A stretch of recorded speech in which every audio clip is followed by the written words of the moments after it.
नमस्कार,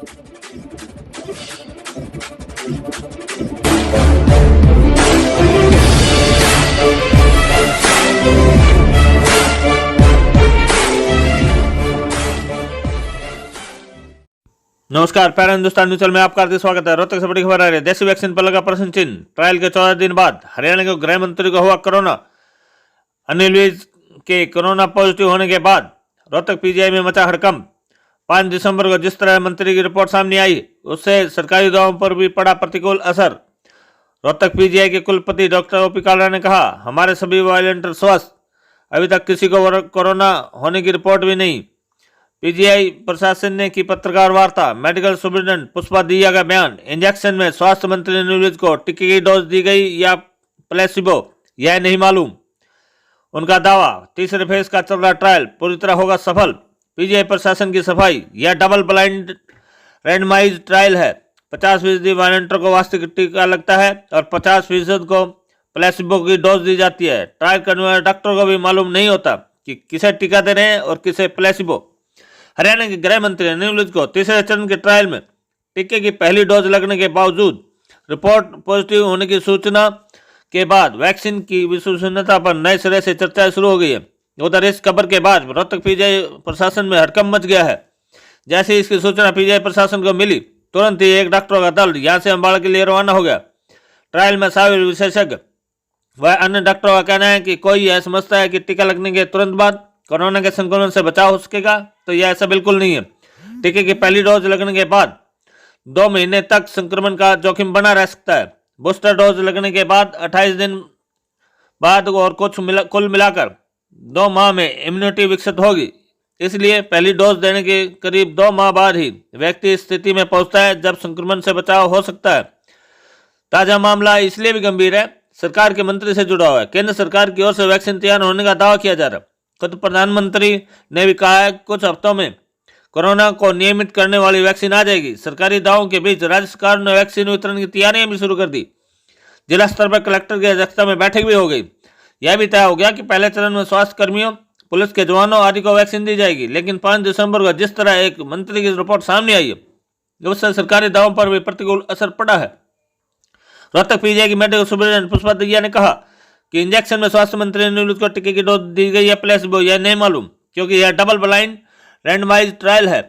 50% वॉलंटियर को वास्तविक टीका लगता है और 50% को प्लेसिबो की डोज दी जाती है। ट्रायल करने वाले डॉक्टरों को भी मालूम नहीं होता किसे टीका दे रहे हैं, किसे प्लेसिबो। उन्हें दूसरी डोज 28 दिन बाद 2 जनवरी को लगेगी। इसके बाद ही पता चल सकेगा कि उन्हें वास्तविक टीका दिया गया था या नहीं। उन्होंने कहा उन्हें टीके की दूसरी डोज नहीं दी गई है। पहले डोज भी टीका था या नहीं, यह बता पाना मुश्किल है। लेकिन पहला टीका लगने के 28 दिन बाद, बूस्टर डोज लगने के बाद ही प्रतिरोधक क्षमता विकसित हो पाती है। तीसरे फेज का ट्रायल पूरा होने के पर पता चलेगा कि टीका संक्रमण से बचाव में कितना सक्षम है। डॉक्टर पुष्पा दिया ने कहा, पीजीआई की टीम की निगरानी में मंत्री विज को वैक्सीन का टीका लगाया गया था। इसके बाद आधा घंटे तक उनकी निगरानी की गई। इससे पहले रोहतक पीजीआई की टीम ने अनिल विज के खून का नमूना भी लिया था। सफल ट्रायल के बाद मंत्री विज ने जीत का निशान दिखाया। उसके बाद उन्होंने आराम करने की जगह कार्यालय आकर काम करने की इच्छा जताई। इस पर डॉक्टरों की टीम ने उन्हें अनुमति दी थी। बता दें कि हरियाणा में कोवैक्सीन के टीके के परीक्षण की जिम्मेवारी पीजीआईएमएस रोहतक को सौंपी गई है।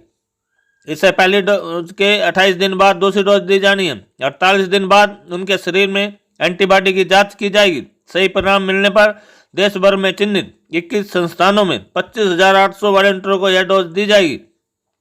वहीं पीजीआई के कुलपति डॉक्टर ओपी कालरा ने बताया कि कोवैक्सीन के खतरे काफी कम है। अभी तक की रिसर्च में 1-2 वॉलंटियरों को हल्का बुखार व टीके के स्थान पर दर्द जैसी समस्या आई है।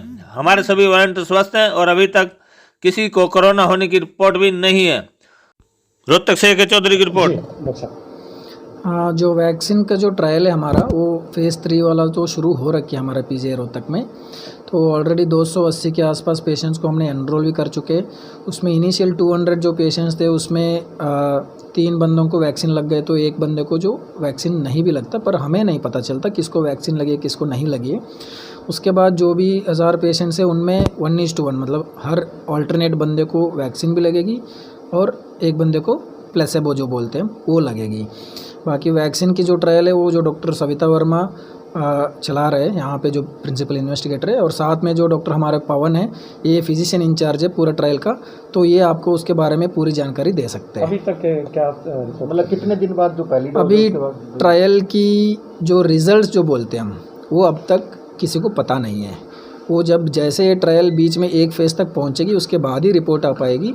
और फेज़ 1 और फेज़ 2 जो थे वो तो सक्सेसफुल तो तभी तो जाके फेज़ 3 तक ट्रायल आ चुका है। पर फेज़ 3 ट्रायल का जो रिजल्ट्स है वो तो अभी भी इवन प्रिलिमिनरी रिपोर्ट्स भी किसी को अभी पता नहीं है। अच्छा, क्योंकि पीजीआई रोहतक की टीम भी अम्बाला ही गई थी, स्वास्थ्य मंत्री को भी ट्रायल में शामिल किया था। हाँ जी, उनकी रिपोर्ट अब पॉजिटिव आई, तो इस पर क्या समझते हैं? देखिए ऐसा है, इसमें 2 डोज लगती, एक दूसरी चीज़ हर बंदे को जो हम टिक्का लगाते हैं जो, वो ज़रूरी नहीं है कि वो वैक्सीन ही है, दूसरी चीज़।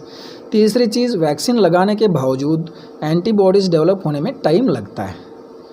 तो अभी उनको लगा के हार्डली 14-15 डेज़ ही हुए हैं, तो ज़रूरी नहीं है 14-15 डेज़ के अंदर एंटीबॉडीज़ भी आ गए और वो पूरा जो इन्फेक्शन होता है उसको प्रिवेंट भी करे। तो कई सारी चीज़ें। और तीसरी चीज़, हर वैक्सीन का एक एफिकेसी होती है। मान के चलो मैंने पूरा डोज कंप्लीट भी किया है और एंटीबॉडीज़ भी बन गए, उसके बावजूद मैं 100% गारंटी ये नहीं दे सकता हूँ कि आपको इन्फेक्शन होएगा ही नहीं। हो सकता है वो इन्फेक्शन हो के सीवियरिटी कम करती है, पर ज़रूरी नहीं है कि 100% लोगों को इन्फेक्शन से रोक ले। तो ये मल्टीपल फैक्टर्स है जिसके वजह से हो सकता है कि वो पॉजिटिव आए हैं। तो उसमें हमें मतलब उसका मतलब ये नहीं होता है कि वैक्सीन इज़ अ फेल्यूर। वो गलत मतलब इन्फॉर्मेशन नहीं जाना चाहिए लोगों को। चंडीगढ़ जा रही थी? हाँ बिल्कुल, स्वास्थ्य मंत्री अम्बाला में एडमिटेड है, तो उनको देखने के लिए तो टीम जा रही है। ट्रायल में जो हिस्सा बनना चाहता है उसको एक कंप्यूटराइज तरीके से उसका एनरोलमेंट होता है। जैसे ही हम उसका एनरोल करते हैं, दिल्ली ICMR उसमें उसका एक कोड जनरेट होता है, और वो कोड जनरेट होके हम अपनी जो उन्होंने ट्रायल के लिए वैक्सीन का दिया हुआ है, वाइल्स दी हुई हैं, उस कोड नंबर की वो वाइल निकालते हैं। क्योंकि हमें मालूम ही नहीं है कि उसमें दवा है या पानी है, तो इसलिए हम कह नहीं सकते हैं कि उनको क्या मिला था। और अगर वैक्सीन भी मिला था तो ये कहना अब उचित नहीं है कि फेलियर हो गया, क्योंकि अभी तो उनको दूसरी दवा डोज मिली ही नहीं थी जो 28 दिन पर मिलनी थी।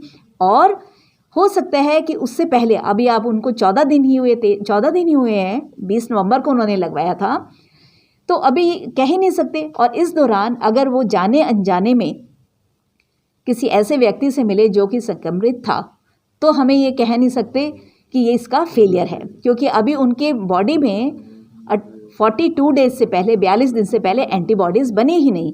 तभी हम जिसको भी ये ट्रायल में जो हिस्सा लेते हैं उनको हिदायत देते हैं कि आप लोगों को corona protective appropriate behaviour maintain करना है, कि मास्क लगा के रखना है, 2 गज की दूरी बना के रखना है, भीड़ के इलाके में नहीं जाना है, और उनको बार बार हाथ धोने हैं, ठीक है, ताकि ये वाली बीमारी अभी ट्रायल फेज़ में ही है और उनके शरीर में अभी एंटीबॉडीज़ बनी नहीं है 6 हफ्ते से पहले, तो उनको ये सारी प्रिकॉशंस रखनी ही हैं। तो रोहतक से पीजीआई की टीम गई है पंचकुला में? हाँ जी, रोहतक से आज पीजीआई की एक टीम अभी उनको देखने के लिए वहाँ गई हैं, और सब ठीक रहेगा। इसमें कोई ऐसी वाली बात नहीं है कि हम ये कहें कि उनको बहुत तकलीफ़ है या उनको थोड़ा माइल्ड फीवर हुआ है, जिसके लिए हमें पता लगा, और हमारी यहाँ से रोहतक से टीम गई है उनको देखने के लिए। तो कब तक वैक्सीन की संभावना है होने की? जैसा कि मैंने आपको बताया है कि ये ट्रायल अभी चल रहा है, 3rd फेज़ ट्रायल, और इस ट्रायल में पहले 3 जगह पर, एक पीजीआई रोहतक, एक हैदराबाद और एक है गोवा, इन 3 जगह पे पहले 200-200 लोगों को चुना गया था। इन 600 लोगों का अभी हो गया है, इनका ट्रायल का इनका रिज़ल्ट बाकी है। जैसे ही उनका एवेलुएट हो जाएगा उसके बाद ये फर्दर ट्रायल चलता रहेगा, लेकिन इससे थोड़ी सी संभावना हो जाती है इसके रिज़ल्ट कंपाइल करने के बाद कि हाँ, हमारे पास या एंटीबॉडीज़ जब आ जाएंगी लोगों के उसमें, तो हमें मालूम पड़ जाएगा कि ये बिल्कुल पूरी तरह से सेफ़ है और हम इस कोरोना जैसी भयंकर बीमारी से वैक्सीन लगाने के बाद लड़ सकते हैं और हम आम जनता को बचा सकते हैं इस बीमारी से।